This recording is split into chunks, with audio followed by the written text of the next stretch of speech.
Subject code 18CS2011 Design and Analysis of Algorithms. Lab experiment number 3 01 knapsack problem. In this video, we'll be implementing 01 knapsack problem using dynamic programming.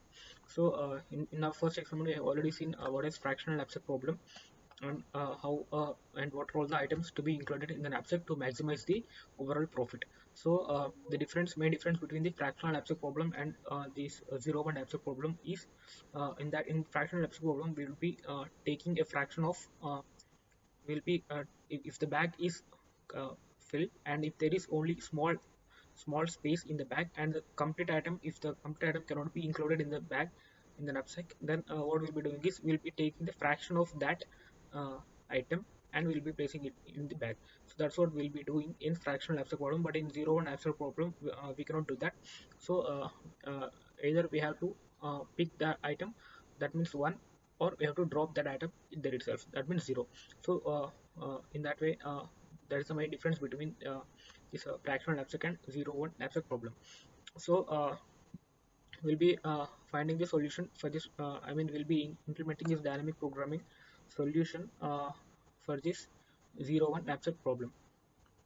So first thing, uh, this is a Java code, and first thing, using this scanner class, we'll try to get the data from the user, like number of items, and, the bag capacity, and the remaining data like weight and profit of each item.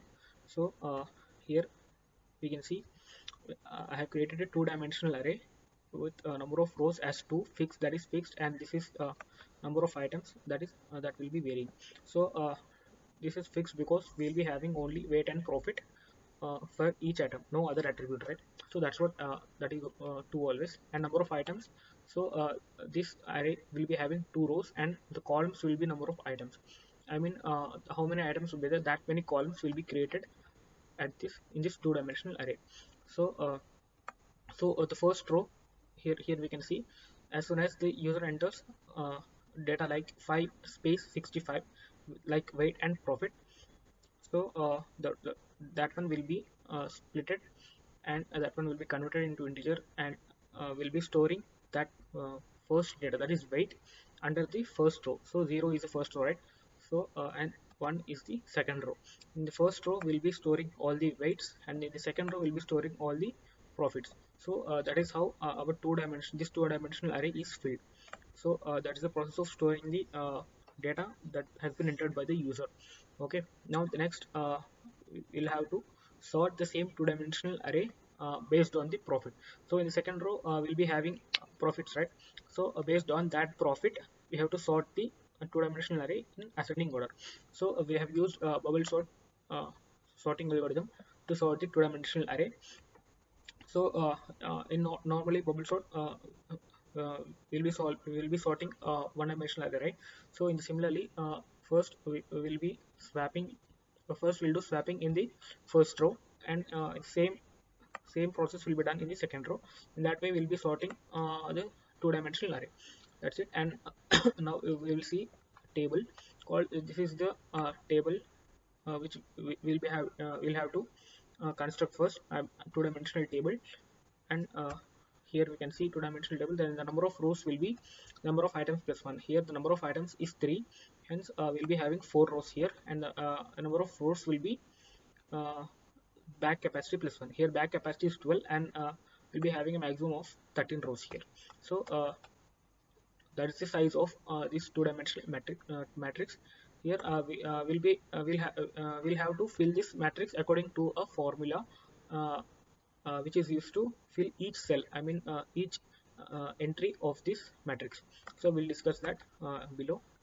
Now the first thing we need to do is we have to set all the entries in the first row and the first column to zeros. So we can see always in this table we'll be having zeros in the first rows and zeros in the first column. So that's what we have done here. Here we can see this for loop sets zeros in the first row. So this row is fixed because it is nothing but the 0, and uh, columns are changing in each iteration to 0, and that all the entries are set to 0 using this for loop, and using the next for loop we'll be we'll be keeping the column as constant, and sorry, yes, is the column here is 0, right? So that means the first column, and will be varying the number of items, that means row. So the first column will be set to zeros, all zeros. Now uh, now this is where we are trying to fill the matrix using a formula. Now uh, uh, in order to access all these entries in a matrix, we need two for loops, right? That's what I have done here. And I the ranging for this I and j variables are 1 and 1, because this the first row and first column we don't need to access, because we have already set those rows and columns to zeros, right? So what we have to do is we just have to concentrate on these elements here. So row starting from here, column starting from here. That's it. So I have started from 1 and 1. So this is the main formula here. We have to find the maximum of these two integer data. This one is the first data, and this is the second data, and maximum of these two should be added, should be assigned with this particular entry. Okay, so what is this if and else condition? Let us see that. So some cases, let us see this one. J minus two-dimensional array of two-dimensional array is nothing but the weight and profits array, right? We have seen in the beginning that one. And J minus that one, that data can become negative. So in that case, we don't need to compare maximum at all. We just have to take this as the data to be assigned to that entry, particular entry. So if this is negative, that's what we'll be doing here. If this is negative, we are checking condition. If that is negative, matrix of I and j equals to this value. So we don't need to compare dot max of here we are computing the maximum of these two, right? We don't need to do that. We just have to set that location with this value, or else we'll have to, if that is not negative, we'll be find the maximum of these two data, and we'll be assigning this location with that particular value. Now that's how the table is filled. uh, Now this is how we displayed the table here, using two for loops again.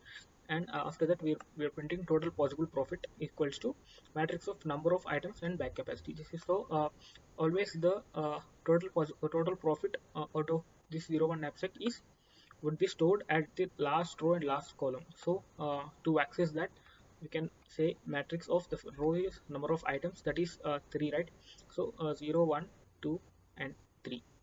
So while indexing, even if it has 4 rows, the last row will stop at 3, right? So that's why I have given number of items, that will be 3, and back capacity will be 12. So this will be 12, right?